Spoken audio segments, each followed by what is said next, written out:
Happy holidays, everybody. I'm here with Freddie Croneburg, a well-known athlete in Asia and around the world now. He came already 2 times to challenge Taiwan.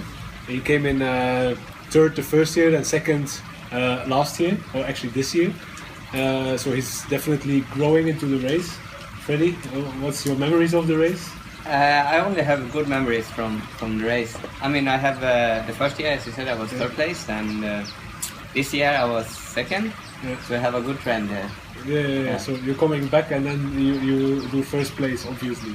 Yeah, I mean, if I'm following the trend, I will be first next year. So for sure, I will be back and try it. Okay, that's happy to hear that. Always happy to have Freddie back. But we wanted to talk a little bit more about the race itself. Obviously, Freddie is the man who knows the race. He's suffered to it 2 times already. Also, he's been on all the races in Asia. He's been to Taiwan many times. So I think he's a good guy who can explain you a little bit about Taiwan as such and about Challenge Taiwan specifically. Yes, I raced many times in Taiwan, and 2 times at your race. And I always like to just visit Taiwan. It's for me. I've been living in China and I've also been racing in Japan.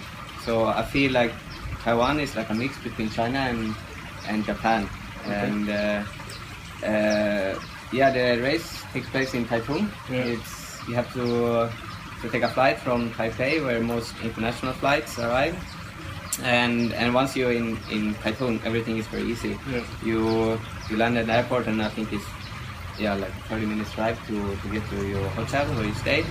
And I've been staying in the years I'm there. I've been staying in the city, so I think it's about one or 2 kilometers from the race start. Yeah. So it's very convenient. And also, if you start with the swim, it's the safest course I've ever done. it's like a big outdoor pool. Yeah, our swimming course is a pool, 2 meters deep, 1.1 kilometers long, around 200 meters wide, and crystal clear water. So very safe. You can always see how far the feet around you are and to see where you have to go. Yeah, Easy to navigate. yeah. I think you can. I mean, it's also very clear because I think it's like a water reservoir. So it's very clean water, so you can almost see the bottom. So basically, like a big pool. Yeah. Out and back for the half distance is out and back. Yeah. For the full, you do 2 loops. Yeah. And once out on the bike, you have a little transition run, and then basically you just do a U-turn and you're up on like a main highway or like a road. And this one is the bike course is out and back on this road with good surface, and you have a little bit shoulder from the rest of the traffic. So I think it's nice. And it's next to the ocean on the one side and the big mountains on the other side, so it's also scenic, very beautiful. So if you get bored on the bike, you can watch the scenic views, or you can just bite in your handlebars and push hard. Yeah, and I think, I mean, the course is not super flat, but for me, I'm getting more tired if it's completely flat. You work the same muscles, but in Taiwan it's a little bit rolling. You have some hills, but nothing major. Maybe the longest one is like 500 meters, 1 kilometer, but slowly uphill. It's undulating, so it breaks the board. And otherwise, it's like Freddie is saying. Otherwise, you drive the same muscle all the time, you get tired. Yeah, but when you start running, if you have a flat course, it's no good feeling. And then our run course is you know it, you've done it. The first part you do, if I remember right, is around the swim course. You do a little loop, and then you run through some narrow roads. It's like a national park, I think.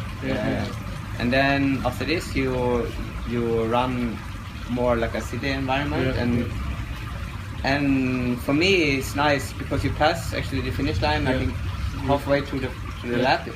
I mean, for the full distance is 2 laps. So halfway through the first lap, you pass the finish line, and normally you have a big crowd there.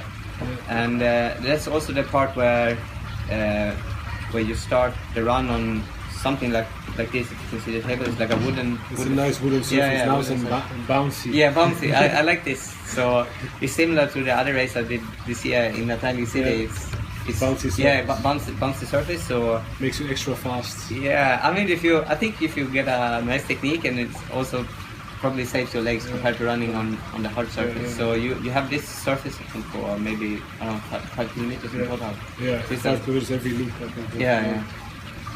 Yeah, so 2 loops and you finish at, it's like an old train station or something. Yeah. It's like a historical train station which is now built as a little bit of a museum, and then we dress it up to have a festival finish line atmosphere there.